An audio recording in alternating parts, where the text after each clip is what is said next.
Abusuafo for chiachi obi amayi na enwa kwaba e de by Grace TV so mejidi se obade nyankopɔn obi aho ye abusua ina yegusu ya dadimba wachi ensem ade ade sa efiri mu ba ye de soma mansan ni nim se na wotwe mu no ena dadimba yere ma me akoso ya sewa fosu ebeduru Ghana memo ha ene nkran kotuka wiem hyenjira be ade akoso wo nya asam keto kuma se yanso ken prempe ya odi kan ene kese prempe ne wiem hyenjira bia nenye kuma Mfantini town ba akoso dadimba busuafo nyina ebeje ma me feso mana kwaba eche so mo kan hotan chi abure bia na busua entwai o ma me ko pie mo nkan na ade chi ade sa no o mai mu mpanyimfo do no na ekọ na ase akochia no na sesi ade abom kra ye Isaiah Kwadwo Ampon Great Ampon ye onda dadimba bo nyem ozan na fe kofinti ane keke fo so mo na akosra ma me no on se brother dadimba ye koso bebre na aka se akofinti ama keke fuso ama oforiam ponsa ama nyina so yenipa adi adanse ese dadlumba ebo nyum to mu pa fada dadlumba so papa na afi na bia ya ate ase sanse asie yi na se but anyway kwa akochia ya mami ye de koye na ese woni ensa okache Great Ampon kwade okodu fi obusua oto nyum ankasa de chiche mami ne re ese nyame ensem boni ahoden de ma no obeka ya Great Ampon na nu asem everyone that lumba bo nyum ozana amansan montwe meme mo mehwe de erade aye osiesie mi ama mo aye fa se kanimpo ye koba asem se sikasem bi ye basa Great Ampon say Roman father can say say mama akoso ya sewa na wa ha anka sika that lumba de kwe kono ebetua e de ama na se mama akoso ya sewa na ompe ne kun that lumba ene mko ase ompe se obebo ne kun that lumba timpone ene Great Ampon akochia ya mama akotonom de ama no afei kofinti ene woni akanso odopa keke fuso do makodan di e de ahye mama akoso ya sewa na ese woni ense okache o de yini kan ko ne enkohwe Great Ampon de no ebe okodu fi o no ne mama etonyom na obon pa de mama me se nyame nsem hwa ne ahoden de ma no yewi a afei yenu anom keke fuso ene kofinti de no so yebeto ebo ase ne ewem yakohwe no so abantu yini kan ko ne enkohwe we emra.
Abuzua chiam ye ni masem ka osna na masomo a de koso ene akohwe bi aba na Great Ampon gospel musician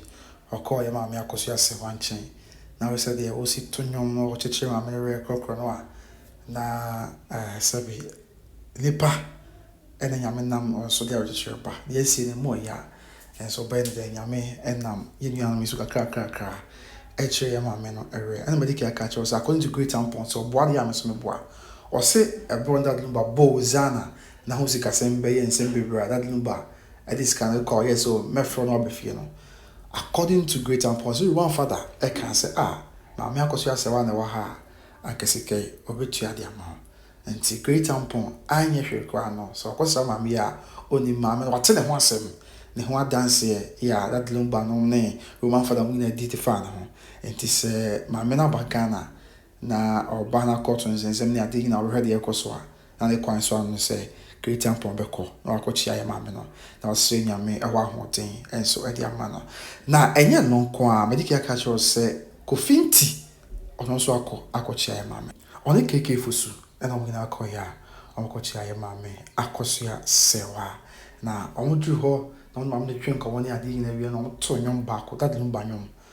so dadlum ba nyom bebre fasika ho ene ohia ho na nyom ba ko sika ohia ya anoto a wi ase wo hia yo wi ase wo hia yo hia ya yes omoto sa nyom no omne maame akosia sewa omina akabo mu a etiasa na we ko busa so kovinti ene ye no aka mokosra ye maame twaka be kra na de ne ka bom on se omina ye omo adadlumba ma ne omo mekanisa e wonyum tuo mu omo adi ho adanse se dadlumba eboa omo sebi ye ni akofinti kra de okada edi ho adanse ama okakra se dadlumba so nya show bi akra ti so akonto mu Ghana ha okase da bi mo fa me ba kofinti nka ho anti shows do no dadlumba ebo de na kofinti ene ne kobo sa bridge ne Ghana ina anti was wontimi enka nyum to mu asem wa bra omo dadlumba din ena omo nyina so abro omo nya akonya ben ma me akoso asewa ya omo nim how good the woman is enim say ma me no esi atai ne kunachi fresh ase aba bedru ne enti na koba ne say na ombechi ala me na ne kwan so an o de abusua men say bre no ho ye nto ye bo ase na ye enko ti kakra na ye hwe kakra course wo no ebra enyum to foi copy mo ye ma me nchen na ni omo tonyom it was just a scene to behold na efe pa ye nko ne enko hwe kakra ma e ba de akabi e beto ye bo ase na ye de asom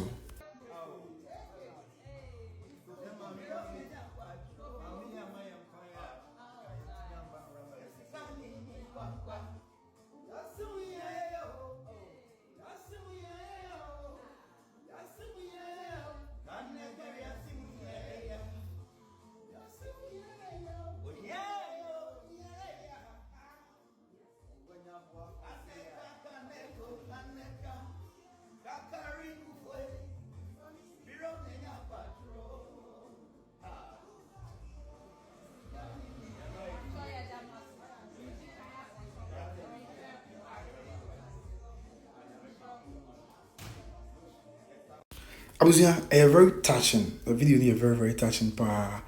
as a video ni sha say na oti asem wa kofinti kai I was here maame o na ma yan kwan nom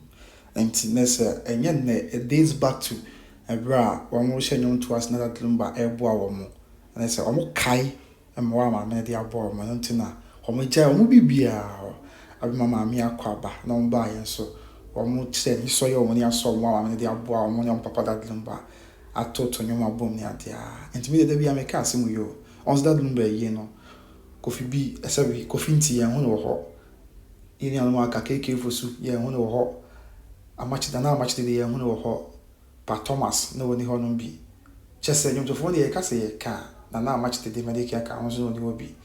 to duo no a na omu ni ho enti bigidi ye pa se wo mo a empo ekai mo a maame akoso asewa de bo a wo mo oni ekai se maame akoso asewa nda dum bata wo machi no na nka ohaw bi a na wo ho ansa na ye no panifo nya wo cheto mbo ase na omu na asisi ye ka onyi na abom ena dadlum be yansa na dadlum be ye baso onyi ni se nka be kama a chen de course ayi ya hu yi but then the enye atwam to be nde ye ka akosi say ti we de yason cry komom kakra ya ye hu ne de besumi na ye hu ya so nya me se onum yi na anti ase nka bomu na ye na ntimi fa akoma pantna na de se fata obi ansenka na ye na ntimi entina se asomdwem dadlum be wachi na ye man Ghana entu empon we me da se so che pressure misra send the dk ya obi page channel so na subscribe ya me na wa share ama for so enye bia hwe sanse woni probably at the mom medin at the company so kai say Better Grace Financial Services so yasne Ghana for American Canada Better Grace Financial Services number 1 financial group for insurance one sensem and financial services the Mr. Fana Bani Chegono na ne mia me maame ɔhene Reda Anakusi na twetwe nkɔmɔ sanso ɛna obi to the enterprise ɛsɔ masna bepa mi bɛhyia nyame nka ho makraw hwɛ ho si yɛbusua yɛwɔ perfume nneɛma yɛde gu yɛn ho ma yɛn ho yɛ sharp na ne yɛ anigye wɔ mu no sɛ perfumes na egu show ha no sɛ wobaa nea w'ani gye ho bia yɛ ho tester ɛna wɔyɛ showcase so wɔ ha yi hyɛm yɛ bia no obi nti yɛka tester na ɛkyerɛ sɛ nyɛ sɛ ade na aba abɛtɔ no wonim de wei a ɛteɛ na hwɛ package na asɛ ba wohwɛ ti wei amber glow bebree wɔ hɔ ti wohwɛ obɛfili ahwɛ yɛma wo nua na wohwia na sɛ w'ani gye ho a na wafa